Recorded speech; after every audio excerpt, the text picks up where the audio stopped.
Hi everybody, it's Katie, back with another episode of my vlog after my week-long hiatus, which was wonderful for me. I made it through the end of my allergy season and now I am breathing easy. So thanks for your patience while I took off for a week. And it is Sunday, which means it is time once again for the Cinema Club Sunday Roundup. Last week on Sunday, we actually kicked off our movie watching week by dragging one out from 1982, the Hong Kong film Centipede Horror, directed by Keith Lee. This was a movie that Sean and I had watched. We had rented it from a video rental place in Berkeley way back in the day, 20 years ago. We rented it on this like really grainy VHS tape and we watched it and we were just blown away by how amazingly creative and weird and scary and funny this insane low budget Chinese horror movie is. So we, held that in our hearts for 20 years. And then we were coming up with drawing prompts for our monster drawing club, which is still going. There are a few people who've been hanging in there, and I think we're on week 15 or 16 of the Dungeon Degenerates Quarantine Edition Monster Drawing Club. So Sean put as one of the prompts a couple weeks ago, Centipede Horror, as the movie name implies something great even if you haven't seen the movie. And so he put that on there as the prompt. And then Nick Caesar, one of the viewers of this vlog, did the drawing based on the prompt. And then I asked him if he had seen the movie and he was like, what? And he dug up the movie and found it on YouTube. And then we watched it again and showed it to the kids because of course, how could you not watch it again? So Centipede Horror, it's amazing. It's a story of these two girls who go, they're in China and they go on a vacation to Southeast Asia. They never get really more specific than that about where they're going. The one girl is not supposed to go. It turns out she's got like a curse on her and her brother gives her like an amulet to wear to protect her from the curse. She of course ditches the amulet because she doesn't like how it looks, and then a centipede horror happens to her. Lots of really great, gross close-ups of beautiful women with centipedes wriggling all over them, in and out of their mouths at one point, which is pretty scary and gross. And I was trying to figure out how they did the special effect, and I think the actress actually just held a mouthful of centipedes in her mouth for the shot, which is, great job. I really dedication to the role there. Anyhow, the plot unfolds in this really bizarre way, and I don't want to give too much away, but I'm just going to say there is a wizard battle at one point in the movie, and one of the wizards employs like remote control, flaming, flying chicken skeletons that he's controlling through kung fu. So, I'm gonna leave it there. If anything I said just now piqued your interest at all, I would highly recommend watching Centipede Horror. Of course, when you go to Google it, you're gonna wind up with the human centipede. That movie's stupid. Watch Centipede Horror instead. I'll go ahead and put a link to the YouTube that we found of it. Unfortunately, it's like this third generation like VHS transfer, and the subtitles on it are pretty poor, and you have to kind of guess as to what they're saying in some points, but you won't really miss any of the plot by missing a handful of subtitles on this movie. So Centipede Horror, check that one out. The next night that we actually watched a movie was Wednesday night because we were rapidly churning our way through Handsome Siblings, our series. I'll get to that in a second. Wednesday night, of course, is Western Wednesdays around here. And this last week, we watched The Man Who Shot Liberty Valance. We actually started Western Wednesdays with a John Ford film starring John Wayne. And this one is also a John Ford film starring John Wayne. It is absolutely one of my favorite Westerns. John Wayne, Jimmy Stewart, Lee Marvin plays the bad guy, Liberty Valance. He's great. He's horrible. Gosh, I'm blanking out on who the female lead in the movie is, but she's great too. Anyhow, it's this great story. Jimmy Stewart's character is a young attorney who comes into town and is robbed by Liberty Valance and his gang on the way into town. And he runs, meets up with the locals and kind of is like, what do we do about this guy, Liberty Valance? And John Wayne's character is this guy, Tom Donovan, who is like the town tough, who's a good guy. And so he's like, the only way to, show Liberty Valance what's up is to pull out a gun and go get him. And Jimmy Stewart's character's like, no, no, no, law and order. We're not going to be all about guns around here. I'm an attorney. We're about to become part of the United States. This is, of course, back in Wild West days when they're just part of a territory. And he really wants to be Mr. Law and Order and get Liberty Valance, legally instead of just in a gunfight out in the street. So I'm not going to say much more than that because the way the story plays out is really cool. And I don't want to tell you who is the man who shot Liberty Valance because that's a mystery that is revealed at the end of the movie. But if you like Westerns at all, if you like Jimmy Stewart, if you like John Wayne, you already like Westerns if you like John Wayne. If you've been following along with Western Wednesdays, I would recommend this movie. This is also one I would recommend even if you don't like Westerns as a genre. I think this one's a really great one because it tells a really interesting story and the way it goes about telling the story is pretty fun. There's, the whole thing is told inside of a flashback and then you get flashbacks inside of the flashback, which if you watched my vlog from last week about layers of reality and storytelling, you'll know I love stories that are set up that way.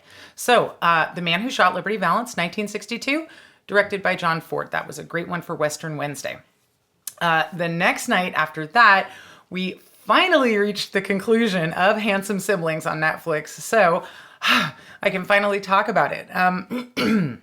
Are you guys a fan of Chinese martial arts dramas, period dramas, soap operas, amazing kung fu that's just it's not even wires and flying. It's totally improbable physical stuff that could never, ever exist. It's fantastic. Handsome Siblings is based on a novel published in 1966 by an author named Gu Long. I'm not going to try to say the name of the novel in Chinese because I'm going to butcher it. But it's a story about two babies who are born. They're twins. And they're basically, their parents are killed when they're born. And they are then kidnapped or adopted, whatever way you want to think about it, by two rival sort of martial arts sects, clans, whatever. One of the brothers, whose name is Xiao Yur, winds up being raised by the 10 evil bandits. They're the worst criminal gang.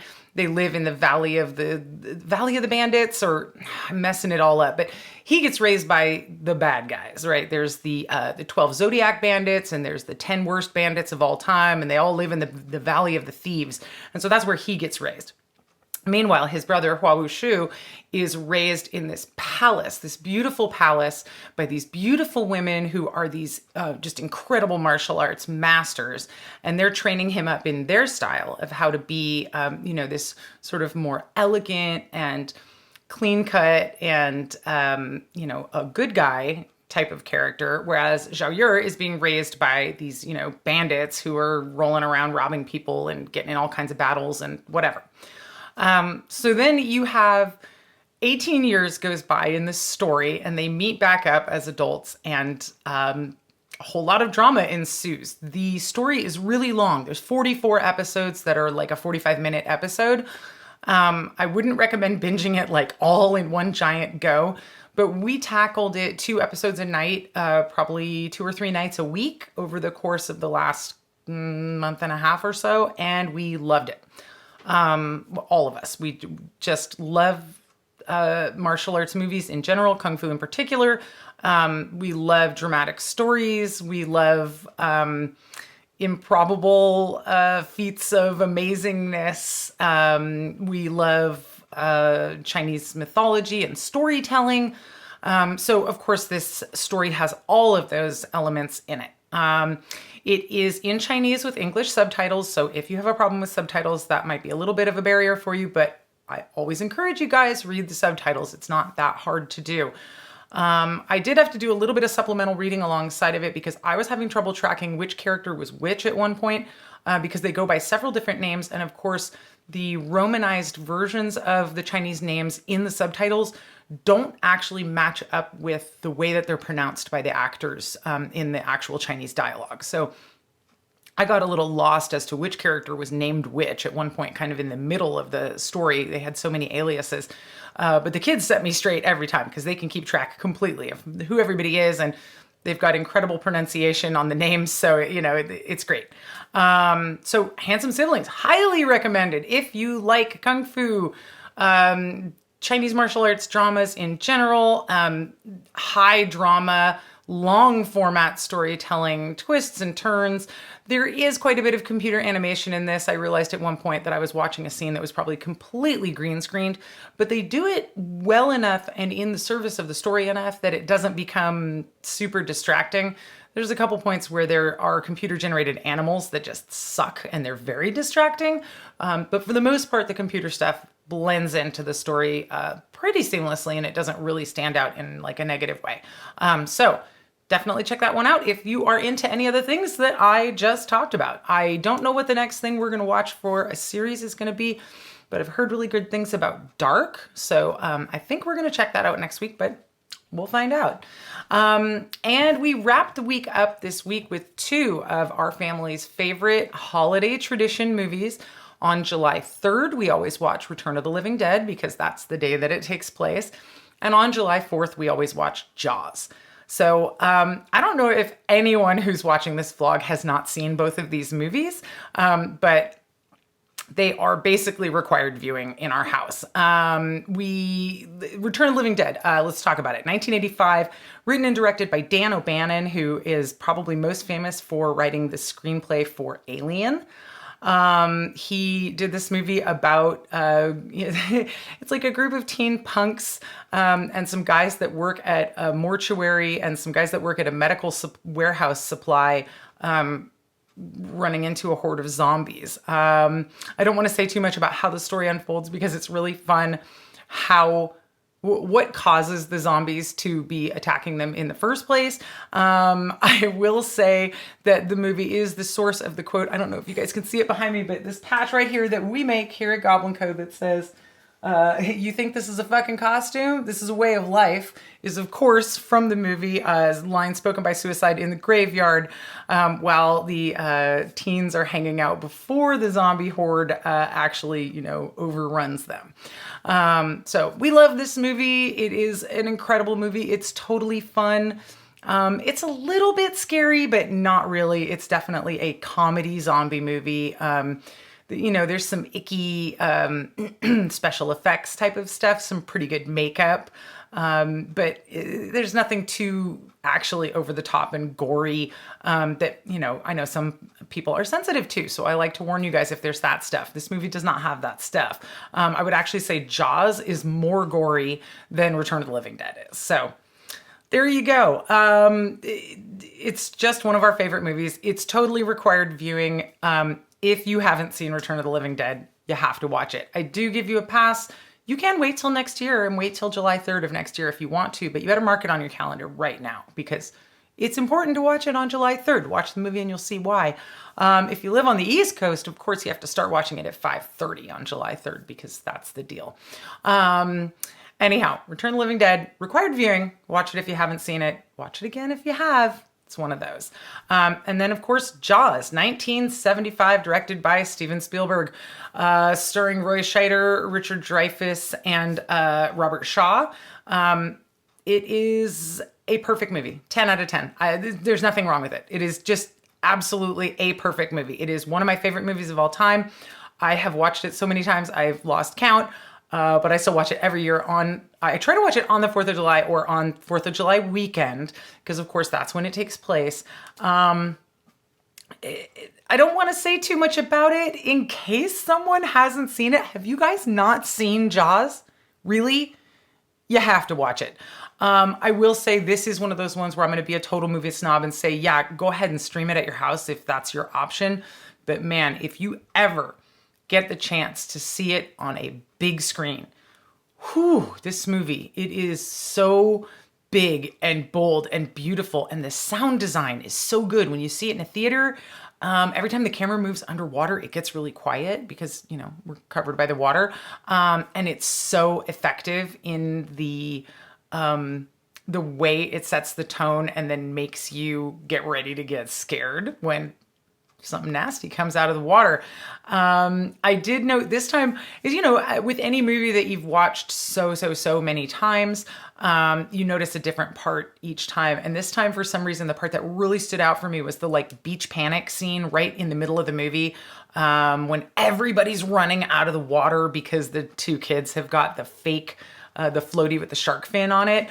What an incredible scene, the way Spielberg has the camera positioned down low at the water level and everyone's just running out of the water up onto the beach, trampling over each other and screaming and falling down.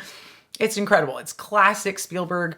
It's a great scene. It's a great movie. It's an incredible movie. My joke is, I guess not joke, my sort of analysis of it is, it's not really a movie about a shark. It's a movie about three guys on a boat. So prepare yourself if you haven't seen it and you're expecting tons of shark. The shark itself has very little screen time, but man, those three guys on the boat, whew, incredible. And the whole rest of everyone that's in the movie is just the acting, the writing, the directing. It's all incredible. Like I said at the beginning, 10 out of 10, required viewing. It's a perfect movie. If you haven't seen it, you have to see it. You have to see it in the summer. It is a summer movie, obviously. It's the first summer blockbuster there ever was.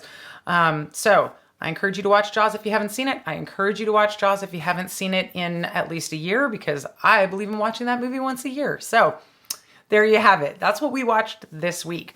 As usual, I would love to hear what you guys watched this week or what you have planned coming up. I will say for next week, I know that Western Wednesday, we are finally moving into some spaghetti westerns and we're going to watch A Fistful of Dollars. And I'm super excited to show that one to the kids. I do love that movie. And the other thing is Henry just discovered that there are 3 Jaws sequels. So we might be dipping our toe into some more Jaws movies this week. I think that's what he's going to pick. I don't know what Sean's going to pick tonight or what I'm going to pick this week even, but I'm excited to watch something. So drop me a comment. Let me know what you guys watched. Other than that, come back in a few days. I will be here with another episode of my vlog. I think I'm going to do another sewing tutorial this week and another episode where I answer some of your viewer questions. So till then, stay safe, take care, and thanks for watching.